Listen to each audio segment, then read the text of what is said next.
नमस्कार दोस्तों, मैं विकास कुमार आज फिर एक बार आपके सामने प्रस्तुत हुआ हूँ एक नए विषय को लेकर। हमारे साथ हमारे मेहमान डॉक्टर देवेश विजय, जिन्होंने न केवल इतिहास बल्कि समाजशास्त्रीय विषयों पर भी अपने ज्ञान को उड़ेला है। आज इसी श्रृंखला में मैं उनसे कुछ नई बातों के विषय में बात करूँगा। देखूँगा कि किस प्रकार की नई शब्दावली हमारे समाज में और वर्तमान परिप्रेक्ष्य में प्रयोग हो रही है। एक बहुचर्चित शब्द है फ्रीबीज, जिसे कई राजनीतिक पार्टियां आजकल यूज़ कर रही हैं, प्रयोग कर रही हैं अपने फ़ायदे के लिए और कई बार दूसरों को नीचा दिखाने के लिए। तो इस शब्द के बारे में जानेंगे और हम ये भी चर्चा करेंगे कि ये शब्द क्या अपने आप में नया शब्द है या पूर्व में इस तरह की कुछ चीज़ें इतिहास में रही हैं। तो मैं बहुत बहुत स्वागत करता हूं सर आपका। तो मेरा पहला प्रश्न इसी बात से संबंधित है सर, कि ये जो फ्रीबीज एक शब्द है जो हम लोग भारतीय परिप्रेक्ष्य में काफ़ी ज़्यादा सुन रहे हैं आजकल, ये शब्द राजनीति में काफ़ी प्रयोग हो रहा है। पहले तो आप सर ये बता सकते हैं कि ये शब्द, इसके मायने क्या हैं और इस शब्द के विषय में जो विद्वान हैं वो क्या सोचते हैं। बहुत अच्छा प्रश्न उठाया विकास आपने। किसी भी प्रजातंत्र में वोटरों के जागरूक रहने की बहुत आवश्यकता होती है और कई बार शब्दावली और विचारधाराएं इस तरह से गठित की जाती हैं कि वोटर भ्रम में आ जाते हैं और शब्दों का सही अर्थ स्पष्ट न होने के कारण जो निर्णय उन्हें जागरूकता से लेना चाहिए वो कई बार बाधित हो जाता है। हाल में राजनीतिक परिचर्चाओं में फ्रीबीज शब्द बार बार सामने आ रहा है। इसके बारे में स्पष्टता लाना शायद बहुत उपयोगी होगा। फ्रीबीज, जिसको हिंदी में हम वैसे तो लोकवाद कहेंगे, पर ये परिचित शब्द नहीं है, इसीलिए मैं फ्रीबीज ही कहूँगा, क्योंकि ये अभी नई शब्दावली आई है और इसका अर्थ मोटे तौर पर यह है कि लोग लुभावन वायदे पार्टियां इलेक्शन जीतने के लिए करती हैं। उनमें एक तरीका होता है किसी जाति, धर्म इत्यादि के नाम पर भावनाओं को भड़काकर वोट बैंक कायम करना और उससे कार्य हमने अच्छा किया है या नहीं किया है, या हमारी नीतियां आगे के लिए अच्छी हैं या नहीं हैं, परंतु इन भावनाओं के आधार पर हमें ज़्यादा से ज़्यादा वोट मिल जाए। दूसरा एक तरीका होता है फ्रीबीज प्रॉमिस करने का या उसके वायदे करने का। जी सर। अब वैसे तो सरकार का काम है कि जनता को ज़्यादा से ज़्यादा सुविधाएं प्रदान करें। जी, इसको कहते हैं वेलफेयर या लोक कल्याण के कार्य। इनमें और फ्रीबीज में फ़र्क है। एक, फ्रीबीज नहीं बढ़ावा दी जानी चाहिए और लोक कल्याण का जो कार्य है उसको बढ़ावा मिलना चाहिए। पर कैसे हम निर्णय करें कि अगर सरकार फ्री में लैपटॉप दे रही है तो वो एक फ्रीबी है, जी सर, जबकि अगर वो फ्री शिक्षा या फ्री स्वास्थ्य सेवा गरीबों को मुहैया करा रही है तो वो फ्रीबी नहीं है, वो लोक कल्याण का काम है। जी, तो ये किस पैमाने पर, किस आधार पर निर्धारित होगा? जी, मोटे तौर पर पहली बात तो ये है कि फ्रीबी वो होती है जो सरकार मुफ्त ही नहीं दे रही। मुफ्त दे कोई बात नहीं, कुछ चीज़ों को मुफ्त देना चाहिए, जैसे मैंने कहा स्वास्थ्य सेवाएं मुफ्त सबको प्रदान की जानी चाहिए। बिल्कुल ठीक सर। लेकिन पहली चीज़ ये है कि वो सुविधा जो फ्री दी जा रही है वो परिवारों को, नागरिकों को शक्तिशाली बनाए, समर्थ बनाए, उनकी बुनियादी ज़रूरतों को पूरा करे। फ्रीबी वो होती है जो किसी बुनियादी ज़रूरत को पूरा नहीं कर रही, जैसे कि साड़ियाँ बांट देना या लैपटॉप बांट देना। वो बुनियादी ज़रूरत नहीं है जिसको पूरा किया जा रहा है। और फिर दूसरा ये कि फ्रीबी अक्सर जो ज़रूरी सेवाएं हैं उनकी कॉस्ट पर अगर आ रही है तो बहुत ही बुरी है। जैसे स्वास्थ्य सेवाएं हैं, इंफ्रास्ट्रक्चर यानी कि सड़कें, पुल, ये सब तो सरकार ही बना सकती है, व्यक्ति यहाँ तक कि कोई कम्युनिटी सम कॉलोनी वगैरह के लोग भी नहीं बना सकते, ये रेजिडेंट जी सर। एसोसिएशन तो नहीं बना सकती, ये सरकार ही करेगी। अगर ये काम से पैसा हटाकर फ्रीबीज में बांट दे सरकार, तो वो एक खराब तरीके की फ्रीबी हो गई, वो बहुत ही अनुचित है। अगर देश इतना अमीर हो जाए, कल को समझिए जैसे पश्चिम के कई देश बहुत अमीर हैं, उनके पास बजट इतना बड़ा है कि वो अपनी सेना को भी पूरा पैसा दे रहे हैं, अपनी सड़कों को भी पूरा पैसा दे रहे हैं, सुरक्षा व्यवस्था जो सरकार का बुनियादी काम है वो सबसे पहले पूरा कर रहे हैं, उसके बाद वो कॉलेज शिक्षा भी फ्री कर देते हैं। या समझो हर परिवार को, अगर बेरोजगार कोई भी व्यक्ति है तो उसको वो महीने का भत्ता देते हैं जी। तो वो फ्री भी नहीं होगा उस डेवलपमेंट के स्तर पर कम डेवलपमेंट हुआ है और पैसा सीमित है सरकार के पास, और वो देश की सुरक्षा सीमाओं को सेव करने के पहले वहाँ से पैसा हटाकर अगर फ्री में साड़ियाँ, ज्वेलरी वगैरह जैसा हमारे यहाँ कुछ राजनीतिक पार्टियों ने बांटी हैं वो बांटने लग जाए, तो वो खाली फ्री भी नहीं होगा, हानिकारक फ्री भी हो जाएगी। तो फ्री भी किस पैमाने पर हमें निर्धारण करना है, एक तो ये कि हमारा डेवलपमेंट का स्तर क्या है, जो सरकार की पहली जिम्मेदारियां हैं वो अगर पूरी करने के बाद कुछ सरकार बांट रही है तो ठीक है। और दूसरी चीज़ ये है कि फ्री भी शॉर्ट टर्म गेन के लिए होती है, वो रेसिपिएंट यानी प्राप्तकर्ता को कमज़ोर बनाती है, उसकी आदत कमज़ोर करती है, जबकि शिक्षा, स्वास्थ्य वगैरह उसको समर्थ, शक्तिशाली बनाते हैं। जी सर। तो वो लोक कल्याण है। जी धन्यवाद सर। सर आपकी बात से जो मुझे समझ में आया वो ये है कि कल्याणकारी जो योजनाएं हैं वो लॉन्ग टर्म के लिए होती हैं, वहीं फ्री बीज जो है वो तत्कालिक लाभ के लिए पार्टियां भी कभी कभी यूज़ कर सकती हैं। ये सवाल विकास में एक चीज़ हाँ जी जोड़ना भूल गया कि फ्रीबीज जो है वो डिजर्विंग के लिए कई बार नहीं होती। जी। जो वाकई गरीब है जैसे उसके लिए बस राइड फ्री कर देना अच्छी बात है, लेकिन अमीरों के लिए भी अगर बस राइड फ्री कर देती है गवर्नमेंट जी तो वो फ्री भी हो जाएगी। जी जी जी। तो जो डिजर्विंग है या नहीं प्राप्त करता, ये एक तीसरा पैमाना होता है फ्रीबी और लोक कल्याण में फर्क करने का। तो सर मेरा अगला सवाल इससे संबंधित होने वाला था कि लोक कल्याणकारी योजनाओं और फ्रीबीज में क्या अंतर है। हालांकि आपने काफ़ी हद तक हमें अंतर करके समझा दिया, और एक जो विशेष महत्वपूर्ण बात जो आपने बताई है कि फ्रीबीज जो है वो जो है एक हम्बल बैकग्राउंड के लोग, उनके लिए ज़्यादा निर्धारित होनी चाहिए, जबकि ये कई बार समानता से लागू हो जाती है। इसके संबंध में भी मुझे लगता है कि सरकार को नए नए कदम उठाने चाहिए। तो सर एक अगर हम, क्योंकि आप इतिहास के अध्यापक रहे हैं और आपने काफ़ी लंबे समय तक इतिहास पढ़ा है, खासकर यूरोप में आपका विशेष अध्ययन रहा है, तो इससे संबंधित एक सवाल मेरे जहन में आता है कि इंग्लैंड और यूरोप के अन्य कई देश इंडस्ट्रियलाइजेशन के बाद जब वहाँ डेमोक्रेसी जैसे सिद्धांत पनप रहे थे, वेलफेयर स्टेट की जो अवधारणा है हम देखते हैं कि वहाँ पर पनप रही थी। तो क्या भारत में भी हम कभी वेलफेयर स्टेट के जैसे जो है प्रमाण पाते हैं, खासकर क्योंकि भारतीय अर्थव्यवस्था मिश्रित अर्थव्यवस्था रही है जिसमें समाजवादी गुण और पूंजीवादी गुण दोनों ही रहे हैं। नेहरू जी की जो पॉलिसीज़ रही हैं आज़ादी के बाद से खासकर, तो इनमें आपने किस प्रकार से कुछ समानता देखते हैं, या उसमें आप देखते हैं कि क्या और किया जा सकता था, क्या पहले किया जा सकता था, क्या बाद में किया जा सकता था? इस पर मैं आपकी दृष्टि चाहता हूँ कि आप इंग्लैंड आदि जो देश हैं वहाँ के वेलफेयर स्टेट और भारत या भारतीय उपमहाद्वीप के वेलफेयर स्टेट, या यदि वहाँ पनप रहे हैं, उनके अंतर को समझाइए। प्राचीन यूरोप में और चीन इत्यादि में हमें कुछ उदाहरण मिलते हैं वेलफेयर के। जैसे प्राचीन रोम में फ्री ब्रेड के साथ साथ फ्री सर्कस भी गवर्नमेंट प्रोवाइड करती थी। जी सर। क्योंकि रोम में बहुत लोग गरीब गांव वगैरह से भी आकर के इकट्ठे हुए थे। रोम एक बहुत बड़ा शहर था, तो और रोम के पास पैसा भी था, बहुत बड़ी एक उसकी एम्पायर थी, तो वहाँ के गरीबों को खुश रखने के लिए ये किया जाता था। जी सर।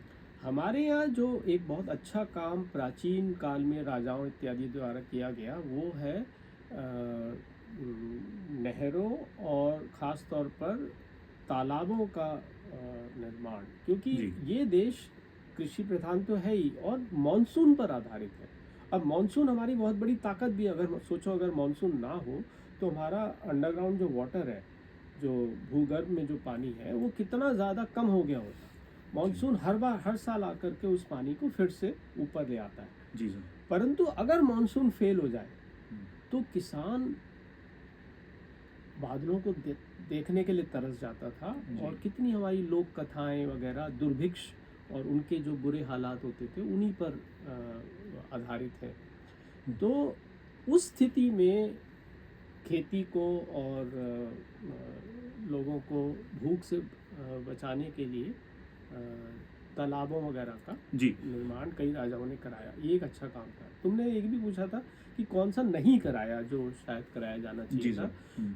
तो जैसे हमारे यहाँ राजनीति शास्त्र के ग्रंथ बहुत ज़्यादा नहीं है, लेकिन जैसे चाणक्य के अर्थशास्त्र है, जी वो एक बहुत अच्छा उदाहरण है कि कितना अच्छी एक मार्गदर्शन राजा का किया गया है, कैसे राज्य को सुरक्षित रखा जाए और शक्तिशाली बनाया जाए।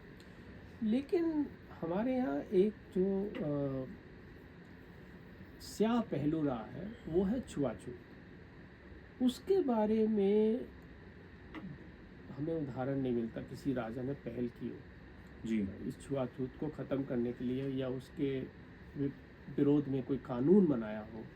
यहाँ तक कि सबसे अच्छा उदाहरण है अशोक का। अशोक के जो धम के हमें शिलालेख मिलते हैं, जी सर। उनमें कहीं भी छुआछूत के खिलाफ कोई कानून बनाने का उल्लेख नहीं है। जी दूसरे जो मुझे लगता है कि महिलाओं की स्थिति हमारे समाज में, प्राचीन समाज में अच्छी थी, लेकिन जैसे मध्यकाल वगैरह में अकबर ने एक बार सती प्रथा के विरोध में बात कही है, लेकिन उसको किस हद तक इम्प्लीमेंट किया गया ये जी। बहुत स्पष्ट नहीं है। तो ये कुछ उदाहरण है। जी सर, आपकी बात से सहमत हूँ मैं सर। एक बात जो निकल कर सामने आती है, जो मैं चाहता हूँ कि आप इस पर भी प्रकाश डालें। समाजवाद कहता है कि सभी को जो है बराबरी का हक है, खासकर आर्थिक समानता भी उनमें होनी चाहिए। वहीं वेलफेयर स्टेट, जो कि पूंजीवादी राज्यों से निकली हुई एक अवधारणा है, जहाँ तक मैं इतिहास को समझ पाया हूँ। अगर मैं गलत हूँ तो आप बताइएगा सर।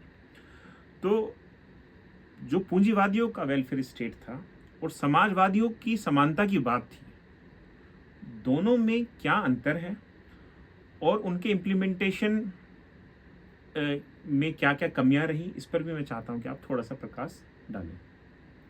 देखिए, मोटे तौर पर उदारवाद, पूंजीवाद तो कई तरह की विचारधाराओं में हो सकता है। पूंजीवाद डिक्टेटरशिप में भी हो सकता है, जी सर। और जैसे अरब देश हैं, या मोनार्की में भी हो सकता है। लेकिन उदारवाद और समाजवाद की तुलना महत्वपूर्ण है। उदारवाद का मूल सिद्धांत और प्राथमिकता है व्यक्ति की आज़ादी। व्यक्ति को ज़्यादा से ज़्यादा आज़ादी मिलनी चाहिए अपने निर्णय खुद लेने के लिए। ठीक है सर। और इस आज़ादी में और उसके अधिकार क्षेत्र में ना राज्य को हस्तक्षेप करना चाहिए, ना परिवार को, ना बिरादरी या जातियों इत्यादि को, पंचायतों को। व्यक्ति को अधिक से अधिक आज़ादी मिलनी चाहिए। उदारवाद मानता है कि तरक्की इसी से होती है, क्योंकि व्यक्ति अगर गलती करने के लिए भी आज़ाद होगा तभी बाकी लोगों को भी सीखने का मौका मिलेगा। और व्यक्ति अपनी आज़ादी से जो निर्णय लेता है, फिर जितनी लगन से उसके लिए काम करता है, वो किसी और के निर्देशों पे नहीं करता। ये है उदारवाद की मूल सिद्धांत और प्राथमिकता। समाजवाद कहता है कि सबसे महत्वपूर्ण है समानता और सामाजिक न्याय। सामाजिक न्याय यानी कि ऊंच नीच और असमानता नहीं होनी चाहिए, ना जातियों में, ना वर्गों में, अमीर गरीबी का फर्क नहीं होना चाहिए। ये समाजवाद का आदर्श है जी। अब उसको वायलेंस से ख़त्म किया जाए असमानता को, या फिर गणतांत्रिक तरीके से ख़त्म किया जाए, इसमें सोशलिस्ट और कम्युनिस्ट में थोड़ा फ़र्क होता है। पर ये मोटे तौर पर लेफ्ट के या वामपंथ के शाखाएं हैं। समानता लानी है, किस तरीके से लानी है, हिंसा से लानी है, यानी उसमें अलग अलग इनमें पंथ हैं। जी तो इनकी प्राथमिकता है समानता। अब समानता जब हम लाते हैं तो व्यक्ति की आज़ादी थोड़ी सी संकुचित होती है, और व्यक्ति की आज़ादी को अगर हम प्राथमिकता देते हैं तो समानता संकुचित होती है। क्योंकि अगर व्यक्ति आज़ाद होगा, ज़्यादा से ज़्यादा राज्य को अधिकार नहीं होगा उसके जीवन में हस्तक्षेप करने का, बिल्कुल। तो कोई ज़्यादा कमा लेगा, हम्म, कोई कम ही कमा पाएगा। हम्म, इनके बीच का धारणा है जो कि जॉन स्टुअर्ट मिल और जैसे चिंतक जी ये यूरोप के अंदर सबसे पहले लाए कि वेलफेयर स्टेट होना चाहिए। जी वेलफेयर स्टेट का मतलब ये हुआ कि व्यक्ति को अपने निर्णय खुद लेने दो, जी लेकिन जो बहुत ज़्यादा अमीर है उन पे टैक्स लगा दो, ज़्यादा अमीर है उस पर ज़्यादा टैक्स लगाओ, और उसको खर्च करो गरीब की सहायता के लिए, सब्सिडी के लिए, डोल के लिए। कोई बेरोजगार है, कोई गरीब है लेकिन बीमार भी है तो उसको मुफ्त सेवाएं मिलनी चाहिए इत्यादि। तो अमीर से पैसा लेकर गरीब पर खर्च, ये है वेलफेयर स्टेट। हम्म, मेरे ख्याल से ये बहुत ही अच्छी धारणा है, क्योंकि समानता होनी चाहिए अपॉर्चुनिटीज़ की, कि अवसर सबके समान होंगे। जी। अगर कोई गरीब बच्चा भी है, गरीब के घर में पैदा हुआ है, तो क्योंकि राज्य की तरफ से मुफ्त शिक्षा मिल रही है, मुफ्त स्वास्थ्य सेवाएं दी जा रही हैं, तो उसको कोई कमी नहीं रहेगी अपना टैलेंट के हिसाब से ऊपर उठने में। तो ये है वेलफेयर स्टेट जो कि इक्वालिटी ऑफ अपॉर्चुनिटी लाता है। अब हम इक्वालिटी ऑफ आउटकम कर देंगे जो कि कम्युनिज्म या सोशलिज्म चाहता है, तो फिर क्या होगा कि कोई जो ज़्यादा मेहनत कर रहा है उसको भी उतना ही मिलेगा, जो कम मेहनत जी। कर रहा है उसको भी उतना ही मिलेगा। तो वो जो एक प्रगति की वेग है वो कम हो जाएगा बहुत ज़्यादा, और इसको हमने स्पष्ट रूप से सोवियत संघ, चीन वगैरह के समाजवादी आंदोलन के विफल होने के, व्यवस्थाओं के विफल होने में देखा है। जी धन्यवाद सर, आपकी बात से काफ़ी बातें हैं क्लियर हो रही हैं। एक बात जो समझ में आती है वो ये है कि चाहे वो भारतीय संस्कृति हो, चाहे वो यूरोप का समाज हो, समय समय पर लोगों के लिए कल्याणकारी योजनाएं और बहुत सारी चीज़ें बदलती रही। भारत के परिप्रेक्ष्य में यदि बात करें तो एक राम राज्य की अवधारणा रही है, फिर कल्याणकारी राज्य की अवधारणा, और अब जो है फ्री बीज राज्य की अवधारणा। इसको आप किस प्रकार से क्रम में देखते हैं? और अंत में मैं चाहूँगा कि आप इस पर भी टिप्पणी करें कि राजनीतिक पार्टियों को फ्रीबीज का जो ये एक जुमला चला है इससे मुक्त होकर किस प्रकार से शुद्ध राजनीति या अच्छे विषयों पर राजनीति किस प्रकार से की जा सकती है? जो राम राज्य की बात है उसके अंदर एक आदर्श वो कल्पना है जिसमें व्यवस्था बड़ी हार्मनी या सद्भावना की है, शांति है, खुशहाली है, लेकिन वो सब आधारित है अच्छे राजा के धर्म पालन पर। जी जनता को वोट डालने का अधिकार नहीं है, जनता राजा को नहीं चुनती। तो ये है राम राज्य की अच्छी और कमी, दोनों बातें। ठीक है सर। प्राचीन एथेंस में और कुछ हद तक वैसे हमारे समाज में भी लिच्छवी जैसे ट्राइब थी या कई ट्राइब्स के अंदर प्रजातंत्र था, लेकिन वो बहुत छोटे ट्राइब्स में ही कामयाब हो पाया। जैसे ही राज्य बड़ा हुआ और उसे सेना की आवश्यकता पड़ी तो वही राज्य ज़्यादा सफल हुए जो कि काउंसिल्स या चुने हुए लोगों के माध्यम से नहीं चलते थे, जिनमें जो सबसे बड़ा योद्धा है वो राजा होता था, तो वो रण में ज़्यादा आसानी से जीत जाता था। इसलिए प्रजातंत्र खत्म होता चला गया और जो भी शक्तिशाली जैसे जैसे राज्य बना राजतंत्र आ गया। इससे ज़्यादा शक्तिशाली प्रजातांत्रिक प्रयोग हुआ ग्रीस में, जी एथेंस जैसे शहरों में, और कुछ समय के लिए रोम में भी था, जिसमें कि हालांकि सब लोगों को वोट डालने का अधिकार नहीं था, केवल पुरुषों का था, और वो भी किसानों को था, लेकिन उनके यहाँ दास प्रथा भी होती थी, दासों को वोट डालने का अधिकार नहीं था। तो बाकी जो पुरुष उच्च और मध्यम वर्ग के होते थे प्रायः, वो जब चुनते थे उनकी काउंसिल से गवर्नमेंट चलती थी। वो रिपब्लिक भी था, प्रेसिडेंट का भी इलेक्शन होता था काउंसिल के। तो ये व्यवस्था वहाँ पर ज़्यादा शक्तिशाली होने के बाद भी कुछ दिनों तक चली, लेकिन बाद में जब रोम और ज़्यादा शक्तिशाली हो गया तो वहाँ भी राजतंत्र आ गया। जी तो ये है प्रजातंत्र का इतिहास। बाद में प्रजातंत्र कहाँ से दोबारा शुरू हुआ? वो शुरू हुआ इंग्लैंड से। आंग्ल क्रांति हुई थी 1640 और 60 के बीच में, और उसके बाद से 1688 1688 में जी। गौरव उसकी की पुनरावृत्ति हुई थी, जी, गौरवमय क्रांति। उसने धीरे धीरे प्रजातंत्र तो एकदम से नहीं लाए, लेकिन संवैधानिक शासन की बुनियाद डाली कि जी। राजा की मनमानी से शासन नहीं चलेगा, पार्लियामेंट की ताकत होगी। और पार्लियामेंट जी। होती थी चुने हुए जेंटलमैन की, यानी कि जिनके पास कम से कम छोटी ज़मीनें हैं, छोटे ज़मींदारों की, और बड़े लॉर्ड्स होते थे, तो उनकी सभाएं होती थी, वो निर्णय लेती थी, केवल राजा अकेले निर्णय नहीं लेता था। ये संवैधानिक शासन की शुरुआत थी। लेकिन यहाँ पर वोट डालने का अधिकार सबको नहीं था। वो कब आया? वोट डालने का अधिकार धीरे धीरे ब्रिटेन के अंदर 19वीं शताब्दी में 2-3 एक्ट्स 1832, 1867 वगैरह में धीरे धीरे बढ़ाया गया। जी जी तो वो सब, अब हमारी खूबी ये है कि हमने आज़ादी मिलते ही सबको वोट डालने का अधिकार इकट्ठे दे दिया। जी ये एक बहुत बड़ा हिम्मत का काम था। बहुत लोगों को शंका थी कि ये प्रजातंत्र चलेगा नहीं, जैसा और देशों में भी नहीं चला।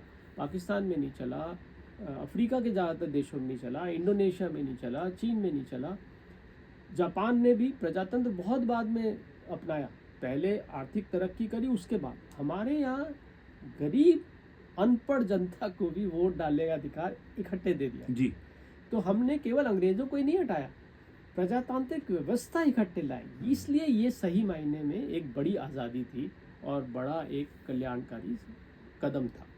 जी सर, अंतिम बात जो मैं आपसे चाहता था इस पर टिप्पणी, कि राजनीतिक पार्टियों को फ्री बीस के अतिरिक्त या उससे इतर क्या ऐसे कार्य कर सकती हैं वो लोगों को लुभाने के लिए, जीतने के लिए, और लोकतांत्रिक मूल्य भी जिससे जीवित रहें और उनकी जो है वो जीत भी हो सके? क्या कर सकती हैं? हाँ, ये एक बहुत ही महत्वपूर्ण विषय है जी जिस पर आज आम जनता को भी और पत्रकारों, शिक्षकों, जो भी बुद्धिजीवी वर्ग है, उन सबको बहुत स्पष्टता से विचार मनन भी करना चाहिए और सब वोटरों में जागरूकता लाने का प्रयास भी करना चाहिए। क्योंकि फ्रीबीज की एक प्रवृत्ति होती है प्रजातंत्र में, क्योंकि भयंकर प्रतियोगिता होती है वोटों के लिए पार्टियों के बीच में, उसी से सत्ता मिलती है। सत्ता में जिसने ज़्यादा वोट हासिल किए वही पार्टी जीतेगी, और जिसके ज़्यादा सदस्य होंगे पार्लियामेंट में वही प्रधानमंत्री और सरकार बनाएंगे। तो वोटों की बहुत महत्ता है। अब उसमें लुभाने की कोशिश करेंगी ही पार्टियाँ, ये स्वाभाविक प्रवृत्ति होगी, पर इस प्रवृत्ति पे कुछ अंकुश होना चाहिए। एक तो मेरे ख्याल से कानून बन जाना चाहिए, सुप्रीम कोर्ट भी ये ऑर्डर दे सकती है कि आप अगर कोई भी राजनीतिक पार्टी कोई भी फ्री बी अनाउंस कर रही है कि हम कल से सब महिलाओं को 5-5 हज़ार रुपये महीना देंगे, जी अब महिलाएं बहुत आकर्षित होंगी, उनके वोट मिल जाएंगे, लेकिन आपको साथ ही बाध्य किया जाना चाहिए कि आप ये बजट है, इस राशि में बाकी काम कैसे पूरे करोगे। अब जैसे हमने दिल्ली में देखा है, बहुत सारी फ्री बिजली इत्यादि अनाउंस कर दी गई एक पार्टी के द्वारा, जी जी लेकिन उसी के कारण और या बाद में अस्पतालों की हालत कुछ खस्ता हो गई, सड़कों की हालत कुछ खस्ता हो गई। जी तो ये जब भी फ्री भी कोई अनाउंस करती है पार्टी, अच्छी बात है, आप फ्री देना चाहते हो कोई बात नहीं, लेकिन आप ये भी दर्शाओ कि जो और ज़रूरी आपके कर्तव्य हैं उनमें कटौती करके तो नहीं दोगे। यहाँ तो ये हाल हो रहा है कि सैलरीज तक देने के लिए कुछ सरकारों के पास आज पैसा नहीं बचा, या कर्जा बहुत ज़्यादा लेती जा रही हैं। कल को वो पूरा सिस्टम उनका बैठ जाएगा उस कर्जे के ब्याज चुकाने में ही, ये उनके पास सैलरी तक के लिए पैसा नहीं बचेगा। तो एक ये होना चाहिए, और दूसरा जो मैंने कहा कि पत्रकारों को, टेलीविज़न एंकर्स को और आप जैसे लोगों को, जनता को ये समझाने की कोशिश करनी चाहिए कि फ्रीबीज का क्या नुकसान हो सकता है, और जो भी पार्टी फ्रीबी कोई घोषित कर रही है तो ये ज़रूर देखें कि ये दूरगामी परिणाम क्या हो सकता है। हाँ, और जो उसके बुनियादी कर्तव्य हैं सरकार के, जी वो तो कहीं इससे हानि में नहीं आएंगे। जी, धन्यवाद सर। आज की चर्चा बहुत महत्वपूर्ण रही। हमने फ्रीबीज के विषय में चर्चा की, किस प्रकार से फ्रीबीज जो है वो चुनाव को प्रभावित कर सकती है, लोकतंत्र को प्रभावित कर सकती है। हमने वेलफेयर स्टेट की चर्चा की, हमने राम राज्य की भी चर्चा की, भारत और यूरोप के बदलते हुए लोकतांत्रिक मूल्यों को, उनमें अंतरों को, उन पर भी हमने चर्चा की, लोकतंत्र के इतिहास को भी समझा। तो ये एक छोटी सी चर्चा आज हम यहीं समाप्त करते हैं। सर, आपका बहुत बहुत धन्यवाद। और ये चर्चा मुझे लगता है बहुत ही सार्थक रही, और इस कड़ी में हम आगे भी कई चर्चाएं करते रहेंगे। बहुत बहुत धन्यवाद सर। धन्यवाद विकास, आपकी उपक्रम बहुत ही उपयोगी है और मैं उम्मीद करता हूं जो आज जनसंचार क्रांति हुई है, जिससे हम विद्वान लोग भी बड़ी आसानी से जो किताबें लिखकर आम जनता तक नहीं पहुंच पाते थे, इस माध्यम से पहुंच पा रहे हैं। इसमें तुम्हारा योगदान बहुत सफल हो, बढ़ता रहे आगे, इसकी हमारी शुभकामनाएं। धन्यवाद।